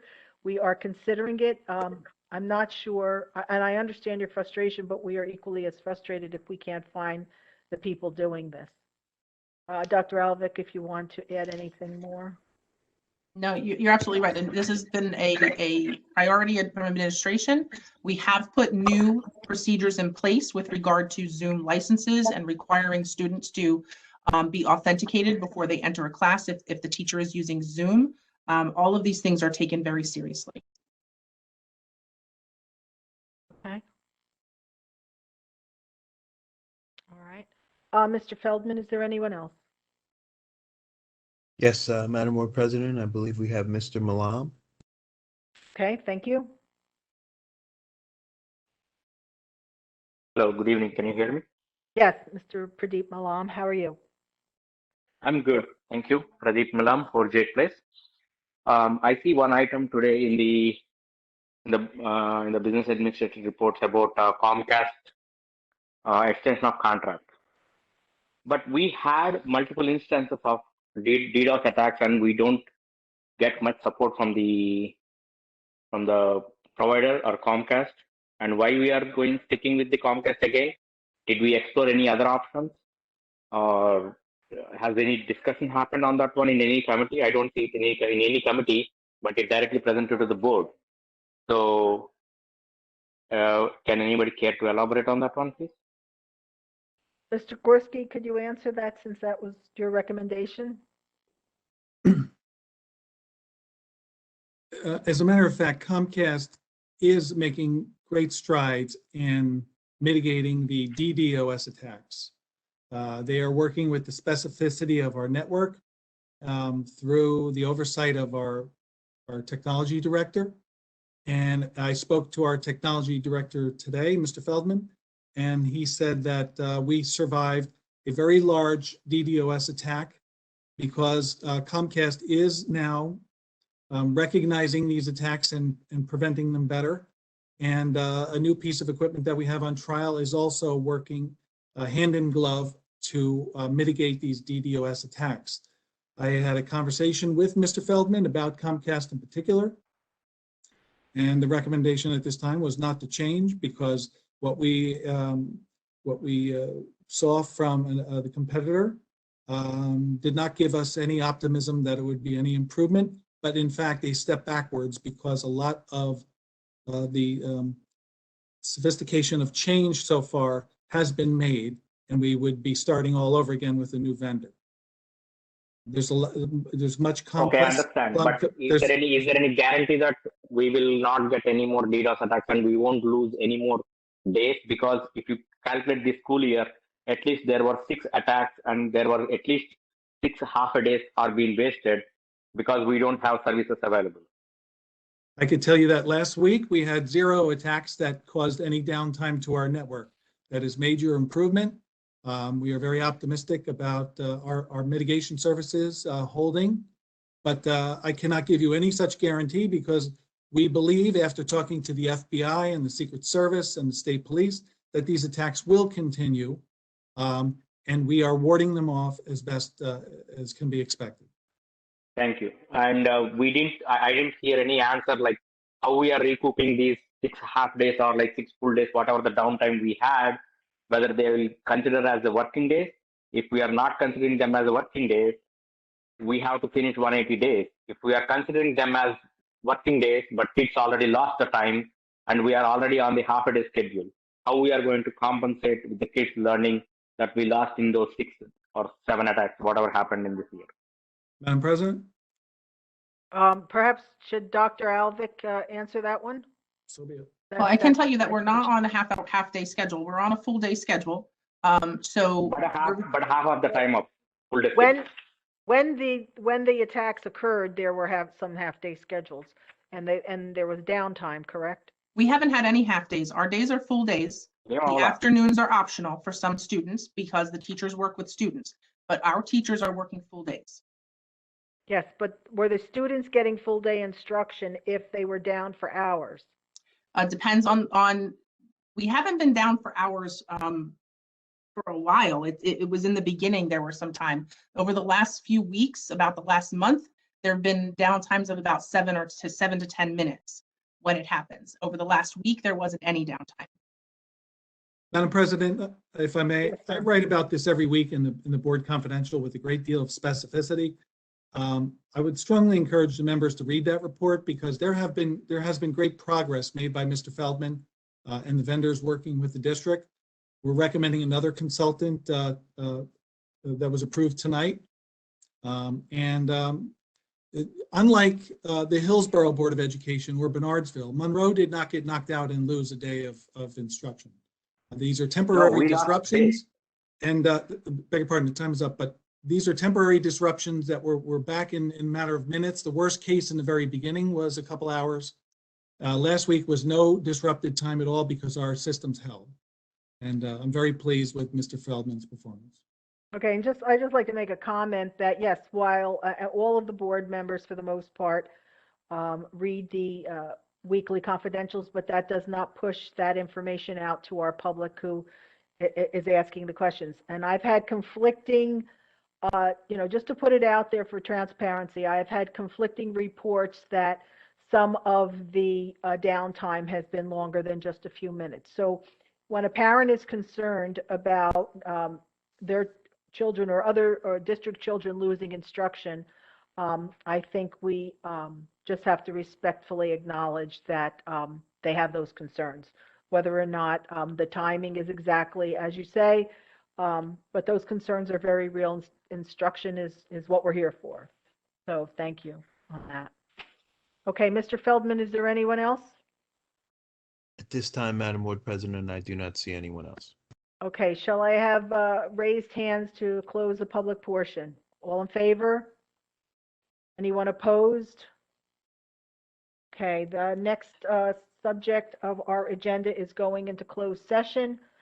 I will read the closed session resolution. Be it resolved that the Board of Education of the Township of Monroe hereby moves to go into closed session in accordance with the Sunshine Law, Chapter 231 of the Public Laws of 1975, NJSA 10:4-6 through 10:4-21, to discuss the following subjects: matters falling within the attorney-client privilege, including the Ronco versus Board of Education Monroe, an investigative report, actually the Zoom incident, and secondly, the HIB. Following closed session, action may be taken to discuss the conduct, Following closed session, action may be taken. The discussion conducted in closed session will be disclosed to the public at such time as the need for confidentiality no longer exists. Before we have a motion, may I just inform the public that the first two items on the first item on the agenda that includes the Ronco versus Board of Education Monroe, I will be recusing myself. And then I will ask Mr. Nicotinsky if you can either call me or text me. I'll put my phone back on when that is done, and I'll re-enter the meeting. Dr. Alvick, are you putting that first on your agenda when we go into close? Okay, so I'm not going to sign in until I get a notification. All right, may we have just show of hands, a motion to go into closed session? Anyone opposed? I don't see any. Okay. We will go into closed session, and then when we get back, tonight, may I have a motion to adjourn? Motion. Katie, anybody to second it? Second it. Okay. Who was that? Oh, Andy. Andy. Okay. The meeting is officially adjourned. Thank you all for participating and people in the public for joining us in this meeting. Good night, all.